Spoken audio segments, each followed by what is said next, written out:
Baik, di sini saya akan menjelaskan menggunakan PowerPoint, yaitu tentang desain interior, gaya dan tema desain interior, furnitur dan dekorasi. Kita tampilkan slide-nya. Oke, gaya dan tema desain interior, furnitur dan dekorasi.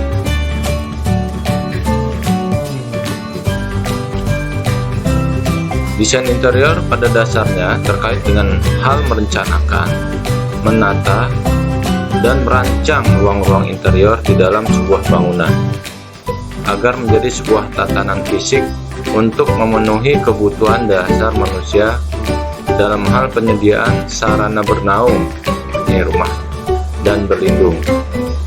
Desain interior juga akan mempengaruhi pandangan dan pencitraan terkait dengan suasana hati dan kepribadian manusia. Pengertian desain interior adalah yaitu hal untuk merencanakan, menata, dan merancang ruang-ruang interior dan elemen-elemennya dalam sebuah bangunan.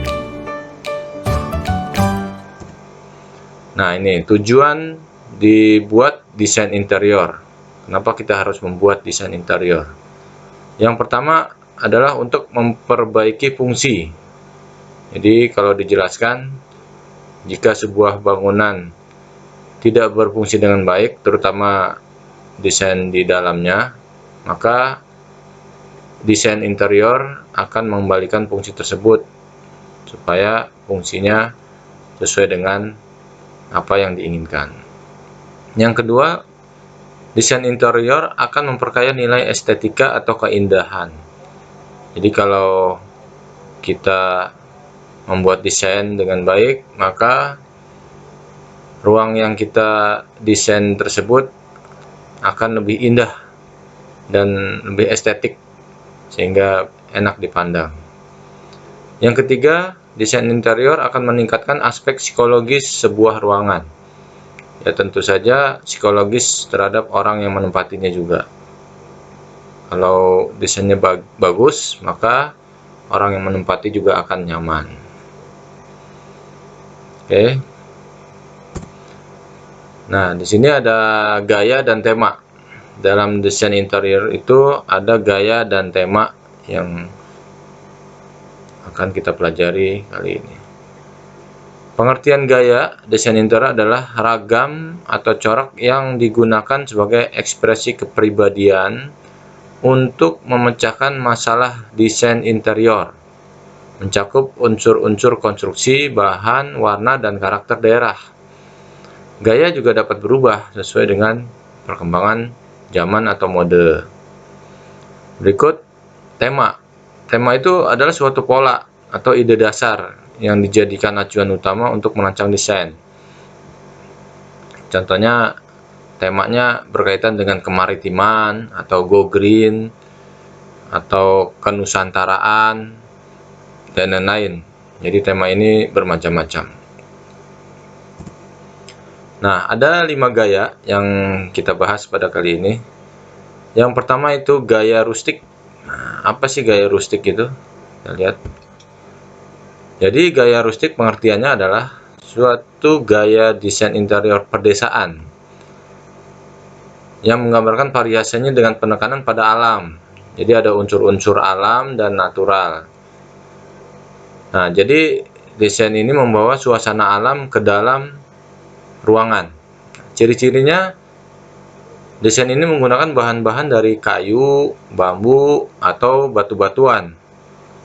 Nah, kelebihannya ya untuk finishingnya dapat menggunakan material-material dari alam. Kekurangannya terletak pada pemilihan. Apabila kita memilih materialnya kurang bagus, misalkan memilih kayu terlalu muda atau bahan batunya jelek, maka desainnya juga tidak akan kelihatan bagus.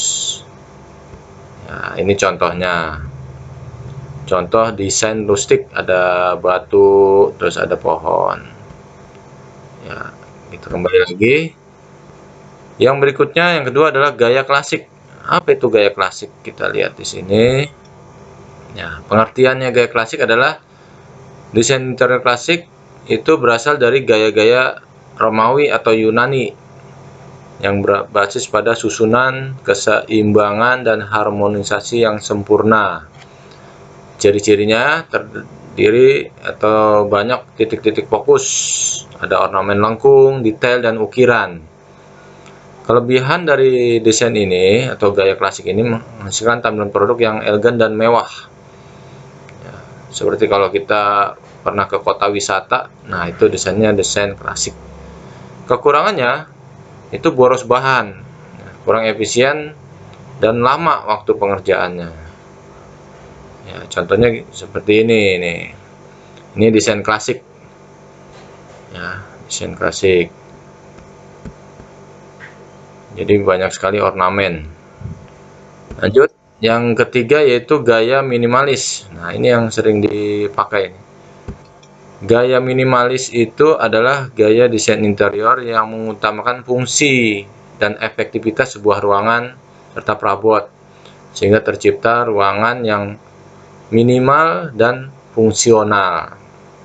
Ciri-cirinya lebih mengutamakan fungsi dan efektivitas penggunaan sebuah ruangan dan perabot, sehingga berdampak pada desainnya yang hampir tidak menggunakan ornamen hiasan atau kaku.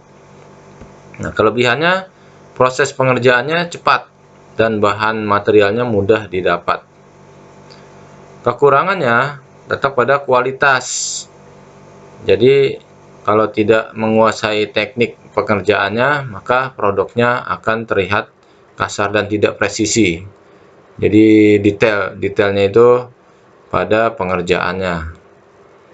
Oke, contohnya seperti ini. Nah, ini. Jadi terlihat seperti geometris saja gitu, lurus-lurus. Karena sederhana. Oke. Ini yang ketiga. Kemudian yang keempat yaitu gaya futuristik atau masa depan. Pengertiannya adalah gaya desain interior dengan konsep yang didasarkan pada imajinasi dan pemahaman tentang desainer tentang sebuah ruangan, objek-objek masa depan atau future. Ya, ciri-cirinya menggunakan bahan logam.